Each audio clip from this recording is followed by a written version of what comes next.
Good morning, YouTube.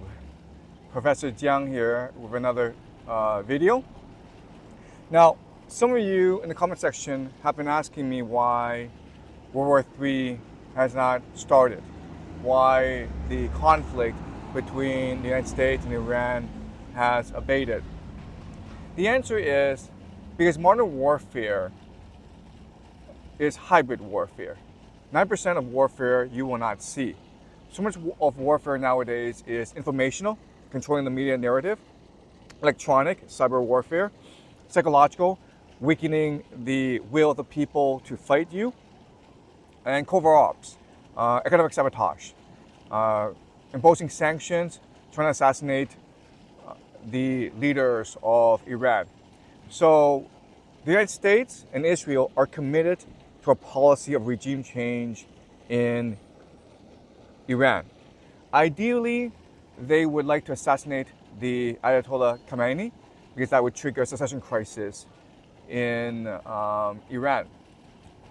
Right now, their main strategy is to decrease the legitimacy of the regime in Iran. And the best way to do that is to decrease the capacity of the state to deliver basic services. For example, water. So what's happening in Tehran right now, a city of 10 million, is there's a water shortage because of heat, because of economic sanctions, because of overpopulation. Tehran is having problems ensuring water supply to its people. You can bet good money that the Israelis and Americans will take advantage of that to engage in economic sabotage, basically trying to destroy as much of Iran's critical water infrastructure as possible. They would want to basically create a famine, a drought. Now, the irony of that is that by engaging in this economic sabotage, the Iranian people will develop a greater resolve to resist. And once the resolve, once the will to fight has been increased to a certain level, then the Iranian government can close off the Strait of Hormuz, which would compel an American ground invasion. And if America were to do that, America were to send in ground troops, then as I've said in multiple videos before, the American military would lose this war. Okay, so that's how I see the war developing over the next few months. Today, I want to talk about what the future is going to look like next 10, 20 years. I want to take everything we've learned so far and combine it into a grand thesis about how the world will develop. And the argument I want to make to you today is that eschatology drives geopolitics. And to make this argument, I'm going to ask three questions. First question is, why are eschatologies so compelling? Second question is, what are the major eschatological traditions and how do they converge together? And the third question is, based on these convergence points, what can we predict about the future? All right, so let's look at the first question, which is, why are eschatologies so compelling? And as I've said before, eschatologies are compelling because they are narratives that capture the human imagination. They answer three fundamental questions. Where do we come from? What are we doing here? Where are we going? It's a complete story on to itself. You can think of eschatologies as scripts, really. Scripts that have a momentum of their own. Scripts that allow for unconscious coordination. Scripts that present roles for individuals to audition for. So just by participating in a script, you are helping the eschatology progress forward. Okay? And to understand why eschatologies are so powerful, please remember the universal law of game theory. In a previous video, I discussed how people win in the game. And the formula that tells us who wins a game is mass times energy times coordination. As I also said in that video, conspiracies there are plenty of conspiracies, but they're not that effective because it's very hard to maintain secrecy. You can't maintain plausible deniability. And because everyone has an ego, it's hard to maintain cooperation because everyone's fighting for his or her best self-interest. But with an unconscious coordination, which is what an eschatology provides, that allows for secrecy, plausible deniability, and frictionless cooperation. And that's why eschatologies are so powerful. Now, some of you may hear this and think this doesn't make any sense because it's really individual self-interest that motivates us. And what's really important to understand is these things, eschatologies and individual self-interest, are not in conflict with each other. In fact, they reinforce each other. Now, in school, you may be taught that to succeed in life, you have to work hard, you have to be talented, you have to get good grades in school, and you have to be very intelligent. Certainly that's what I believed. And it took me 20, 30 years to recognize I was wrong. It's not what you know, it's who you know. To succeed in life, you have to be able to work with others in a secretive, unconscious, coordinated manner in order to achieve certain goals. And that's what eschatology provides. So when you subscribe to an eschatology, when you commit to an eschatology, others will help you achieve wealth and power. Okay, so that's why eschatologies are so compelling and so powerful. Not only do they capture our imagination and inspire us to collective action and sacrifice, they also benefit us materially. Okay, so now let's move on to second question, which is what are the major eschatological traditions out there and how do they converge? So before I go into the 6 major traditions, I want to remind everyone of 3 caveats. The first caveat is that within each religion, the eschatology is only a minority extreme view. Okay? Only a small minority of religious devotees will actually believe in the eschatology. That's the first caveat. The second caveat is that there's tremendous diversity within each eschatology. You can interpret the eschatology allegorically, which is to say that it's compelling you to a path of personal redemption and salvation in order to improve the world, or you can interpret it literally, which is that this is a true prophecy and everything in it will happen in order for the world to end or for the world to become a better place. Okay? And also, there are different sequencing of events and different interpretations in the eschatology. Okay? So that's the second caveat. Eschatologies within each tradition are very diverse. And the third caveat is that eschatologies are dynamic.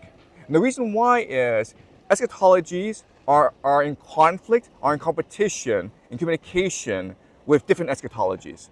Think of eschatologies as stories that are trying to be the best possible story in order to capture the imagination of their believers. And to do that, they're going to incorporate the best elements from different eschatologies into their own. And that's why so many of these eschatologies, they follow a similar pattern because they've been learning and adapting from each other. Okay, so having said these 3 caveats, let's go into the 6 major eschatological traditions. And I'm going to focus on the most extreme version of each tradition because according to game theory, it's the fanatics who matter. It's the fanatics who are the most energetic, who are the most committed to achieving the eschatology. So the first eschatology is Zoroastrianism, which was the original eschatology. In the Zoroastrian tradition, the world is divided into good and evil, the light and the darkness, the truth and the lie. And at the end of the days, there'll be a final battle between these 2 cosmic forces. And as humans, we must choose which side to fight for. At the end of this battle, when good has triumphed, there'll be a day of judgment. Okay? And this structure, this cosmology, heavily influenced Judaism. And so in the Judaic tradition, because Jews have been persecuted for thousands of years, they believe that eventually a Messiah of war will come to them, and he will lead the Jews to victory against all the enemies. He will reconstitute the nation of Israel and bring back all the Jews from the diaspora. He will build the third temple, and he will usher in the Messianic age of peace, prosperity, truth, justice. Okay, that's the Judaic tradition. The Judaic tradition went on to influence the Christian Zionists or the Protestant tradition. Okay, so the Protestants believe that the Messiah is Jesus and he's already come. So in order to usher in his second coming, certain conditions have to be met. First condition is the nation of Israel has to be reconstituted, and it was in 1948. Then the third temple has to be built, and there has to be a war of Gog and Magog. The Antichrist has to appear. And once these conditions are met, then to save his people, Jesus will descend from heaven on a cloud, destroy all his enemies, and usher in a millennium of peace, truth, and justice before the final judgment. When Jesus returns, there will be a rapture where all Christians will immediately ascend to heaven. So that's the Christian Zionist Protestant tradition.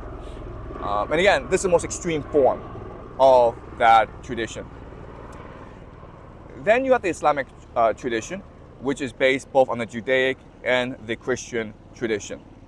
And it's very similar. So the Muslims believe that after an age of tribulation, when the world has turned its back on God, when the world is divided, a great leader will come to unify the people and lead the people to victory in the war of Gog and Magog.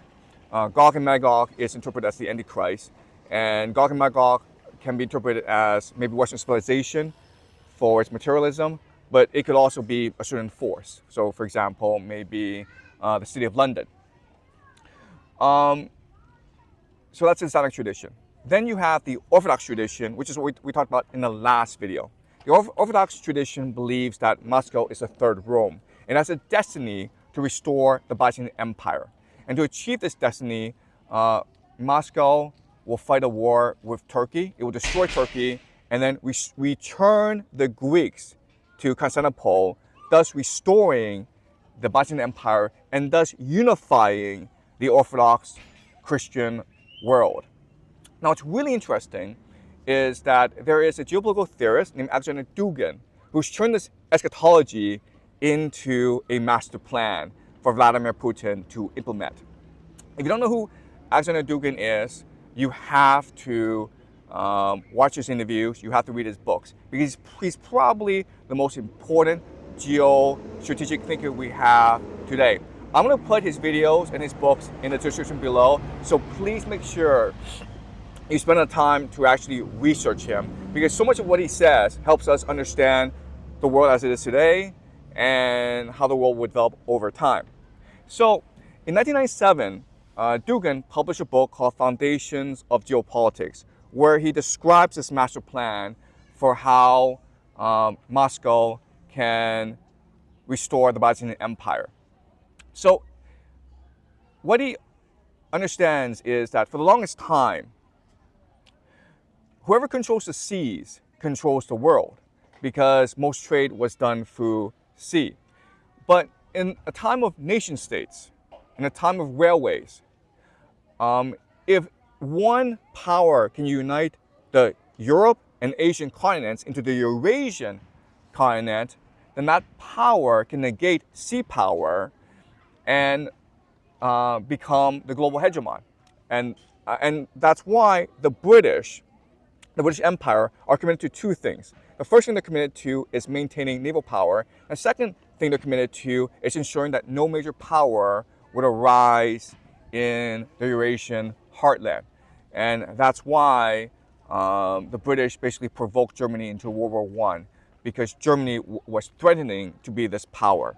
And that's why Britain is now afraid of Russia, because Russia is trying to be that power to unify the entire Eurasian heartland.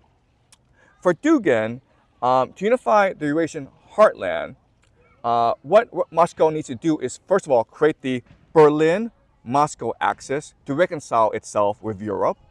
It must also create the Moscow-Tokyo axis to reach out to Southeast Asia, and also to create the Moscow terrain axis to control the resources of the Middle East.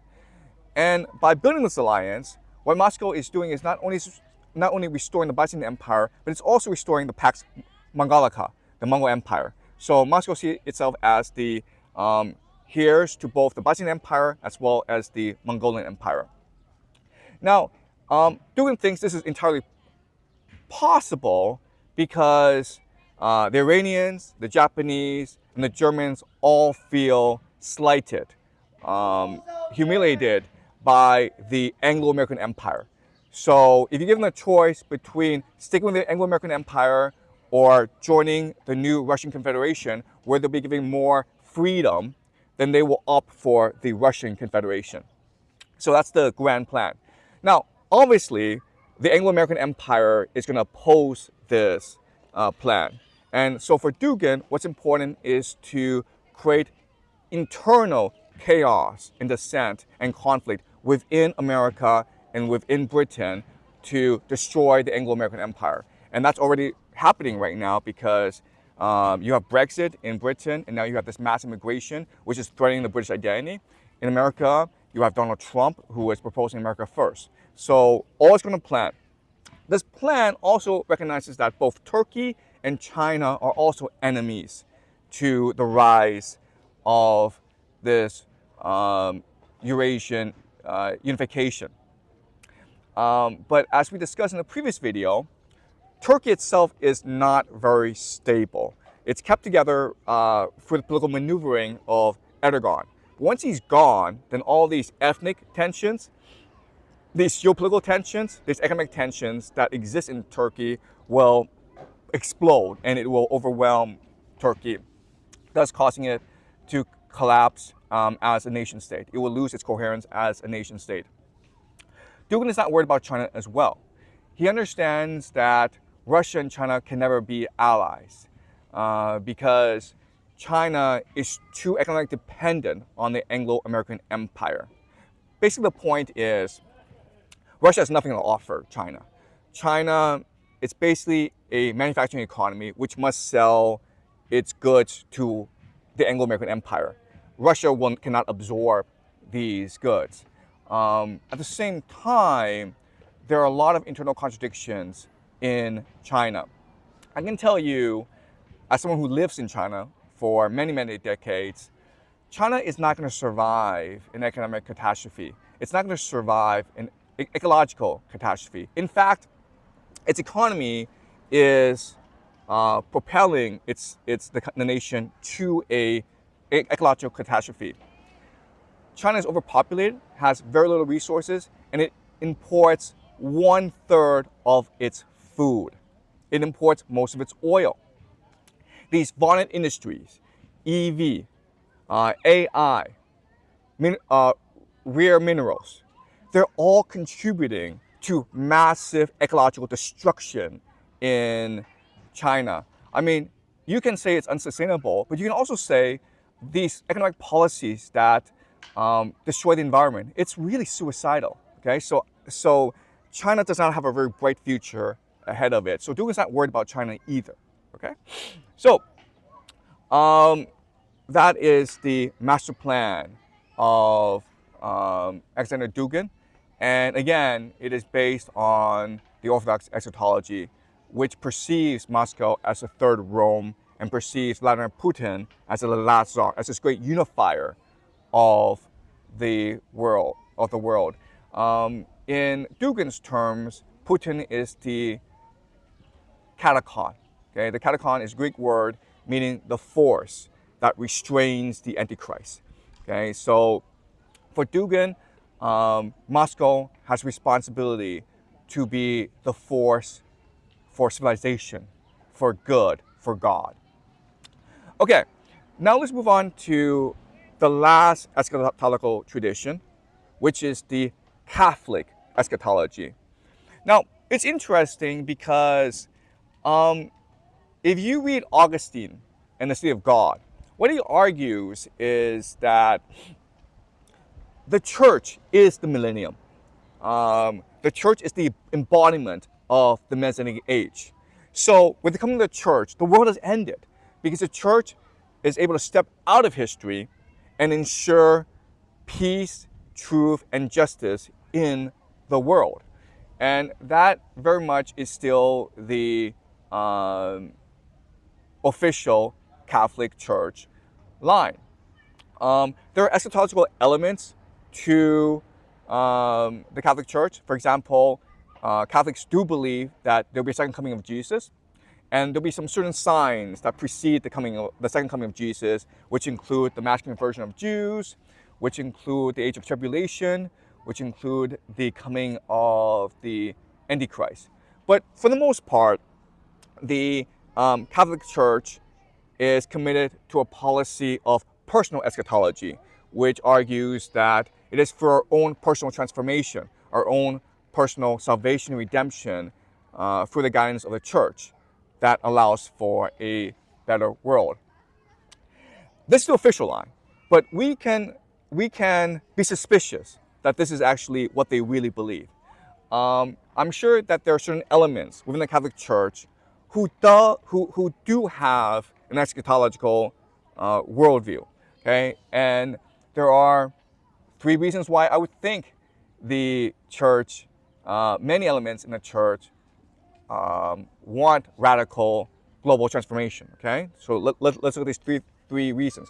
First of all, we have to remember the origins of the Catholic Church. It started out as a secret conspiracy against the Roman Empire, and it succeeded.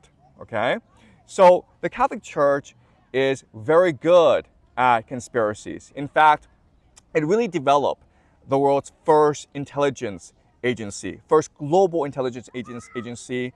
There's certain elements within the Catholic Church, the Jesuits, Opus Dei, which are famous for their effectiveness, their organization, their strategy. Okay, so that's the first thing we have to remember about the Catholic Church. They are very good at conspiracies. In fact, they're so good, we don't even talk about their conspiracies. So if you go online on Twitter, on social media, everyone's talking about the deep state. Everyone's talking about the Jews. Everyone's talking about the City of London. But no one's talking about the Catholic Church. That's really weird. You have books and books and books of how Jews have influenced history, but very few books on how the Catholic Church influenced history. I would think that the most powerful, wealthiest, and most secretive organization in human history for the past 2,000 years, they would have a much greater impact on human history than the Jews. Okay, so the second thing to remember about the Catholic Church is before the Anglo-American Empire, they were the empire. Okay, they had 1,000 years from the fall of Rome until the rise of the British Empire, when they were in charge, when they were the de facto power in the world. And for many, they believed that was the Messianic age. That was the millennium. That was the most perfect age, the most glorious age in human history. And we screwed it up.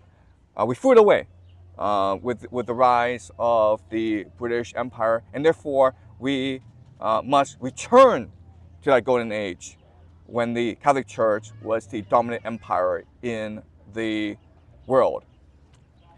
And the Third thing to remember about the Catholic Church is they really are the most powerful non-state organization in the whole world. They have a global network. They have 1 billion followers. If there is a global catastrophe, they are the most ready to rebuild the world after it collapses. So these are major advantages for the Catholic Church, and that's why I think that there are many elements within the Catholic Church who do have an eschatological worldview. They have a plan to conquer the world, and they are slowly implemented. Okay. So having said that, let's go over the major opposition, the opponents of the Catholic Church. Well, the first major opponent, of course, is the Anglo-American Empire. And the Anglo-American Empire represents, of course, Enlightenment principles, neoliberalism, materialism, capitalism, Protestantism. Okay, and remember, the Protestants and Catholics hate each other. These are the two greatest rivals in human history. Their wars have cost millions of lives. Okay, so that's the first major opponent to the Catholic Empire that the Catholic Church must destroy. Okay, the Anglo-American Empire. Second opponent is the nation state. So in Augustine's formulation, the church is outside of history. It is above history. It controls history. But with the French Revolution, the idea of a nation state came into being. And the idea of a nation state is that it is above church. Okay? And that's why in France, there's such an emphasis on separation of church and state. So obviously the Catholic Church wants to reverse this order. And in order to reverse this order, it really has to destroy the concept of the nation state. Okay, and the third major opponent is really modernity itself, the cult of the individual, which celebrates materialism, hedonism, pleasure, multiculturalism. Okay, so the church needs to destroy all three forces if it is to resume the millennium. And we can suspect that there's already a plan in place. And the Catholic Church stands a very good chance of achieving its eschatology. So let's look at the three signs that the Catholic Church has a plan in motion. Well, the current Vice President of the United States, J.D. Vance, he is a recent Catholic convert. The new Pope is an American. Okay, I don't think these are coincidences. I think this is all part of a larger plan. We also have to remember that the Catholic Church is embedded into the institution of power in the United States. So 6 of the 9 Supreme Court justices are Catholic. Okay. Also, the CIA was founded with the help of the Vatican. So William Donovan, who was the founder of the OSS, the precursor to the CIA, he was a Catholic who was very good friends with the Pope. Also, when the CIA came into being, it had a mandate to fight communism around the world. The problem was that at that time, the CIA didn't have a global network. The Vatican did have a global intelligence network, and so the CIA and the Vatican formed a holy alliance against communism. And there have been so many CIA directors who are Catholic that the CIA has been nicknamed Catholics in Action or the Catholic Intelligence Agency. Okay, so the Vatican and the CIA are very, very close. Another sign is that the Catholic religion is growing very, very fast in America. Right now, it's about 22% of the American population, but all those immigrants that are coming to America, half of them are Catholic. And these are the legal immigrants. We're not counting the illegal immigrants who are majority Catholic. And also, remember, Catholics have more children than Protestant families. So the demographic trend looks very good for the Catholic faith. But we can also argue that if there's an American Civil War, a second Civil War, and the institutions of authority are destroyed, the American Catholics are in the best position to capture the American state. And if they're able to capture the American state, then they would control the world.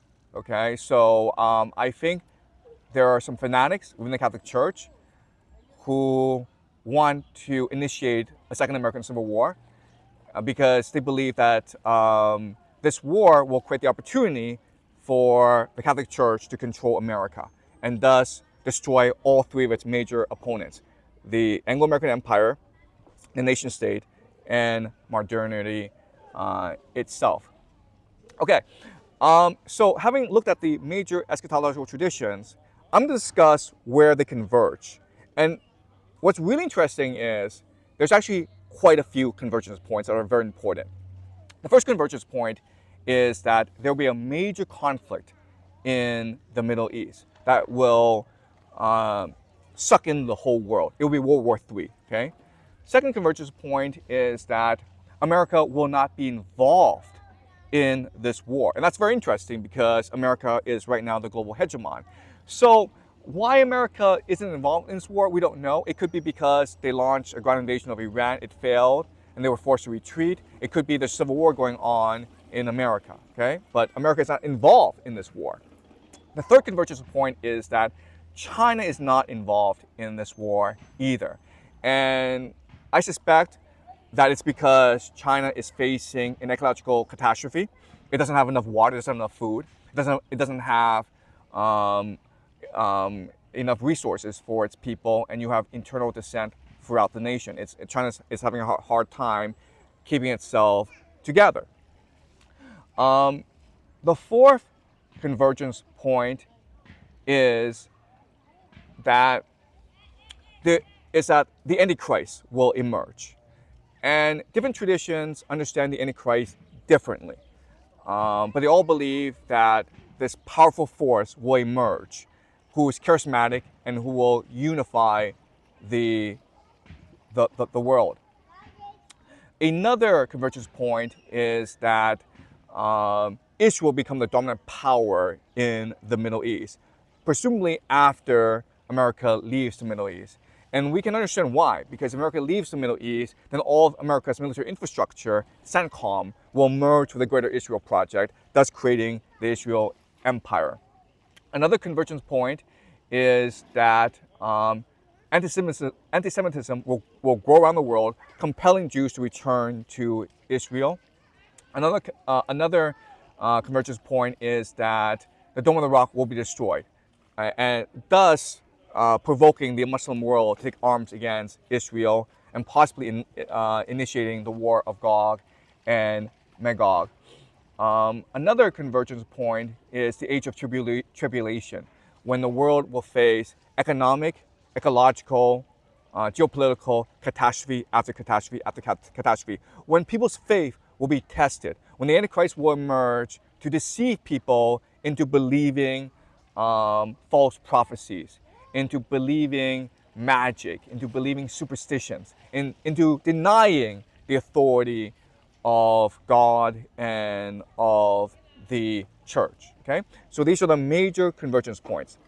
So now let's go on to question number 3. Based on these convergence points, what can we predict about the future?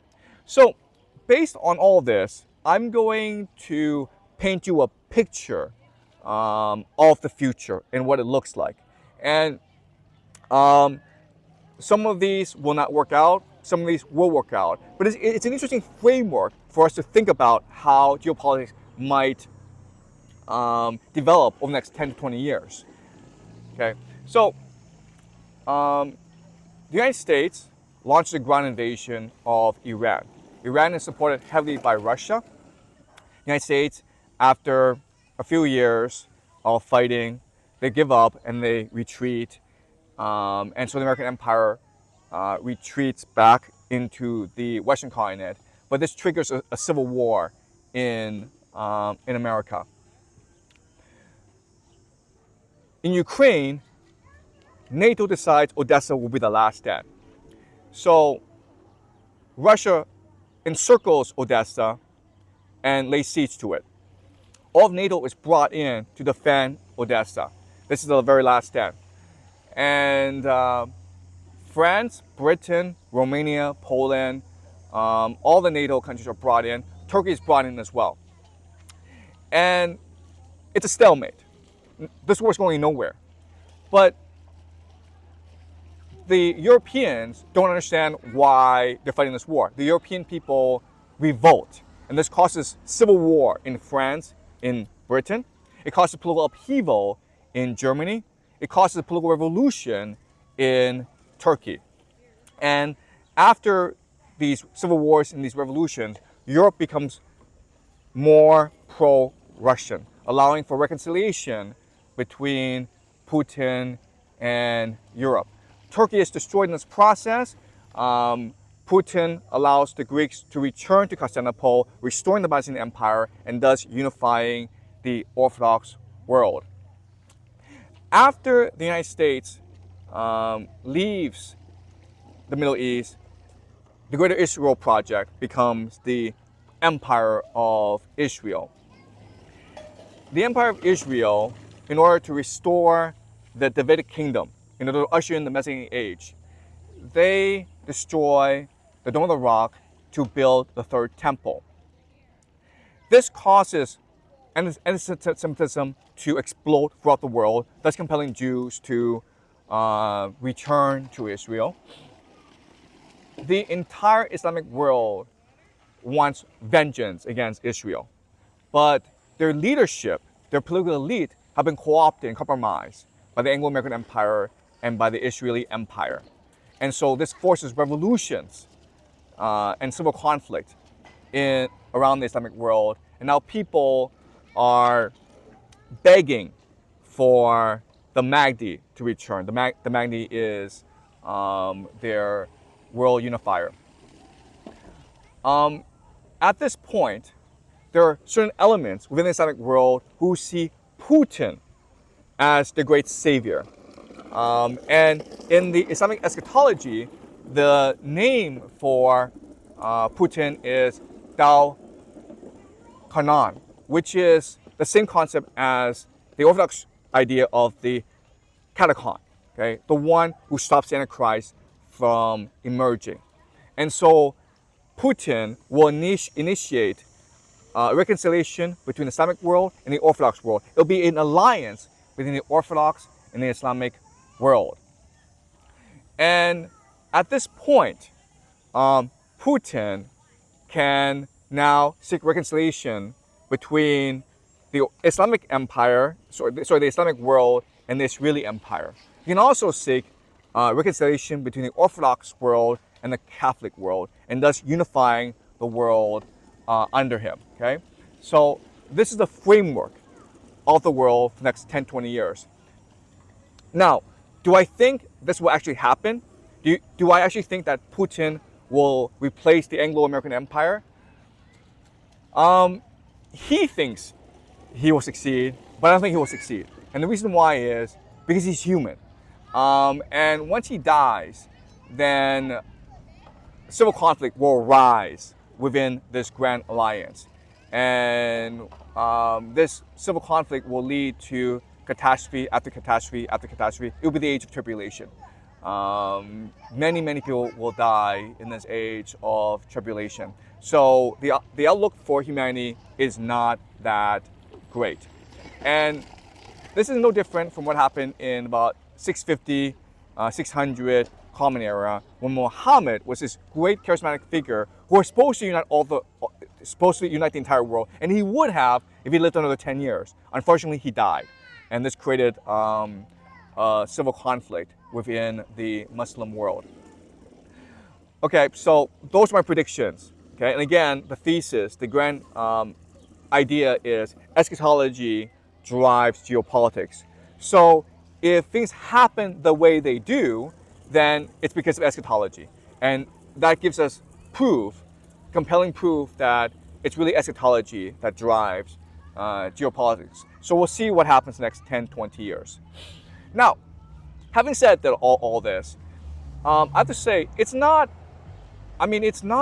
secret what I'm saying. It's not a great secret I've uncovered. I mean, if you read Alexander Dugin, he lays out this plan coherently in his interviews and in his books. So then the question then is, given that this is public domain knowledge, why doesn't the Anglo-American Empire respond strategically to this? Why doesn't the Anglo-American Empire have countermeasures and counter-strategies? Why isn't the Anglo-American Empire intent on its own self-preservation? And the answer is because the people who control the Anglo-American Empire today don't care. Because to be dead in 10, 20, 30 years' time. All they want to do until they die is enjoy their life. And they don't care what will happen to the world after their death. These people, of course, are called the baby boomers. They're the ones who control all the political power, the financial power, the influential power in America, the cultural power in America and in the West today. And that's why the West is dying, okay? So I'm going to talk about this topic in my next video. So I look forward to seeing everyone then. If you're interested, please join my Discord server. I'm going to put the link below. If you have the means, please support my work by donating to me on Buy Me a Coffee. I really appreciate all the donations. It's real validation of my work. Okay, all right. So thank you so much, and I will see everyone next week.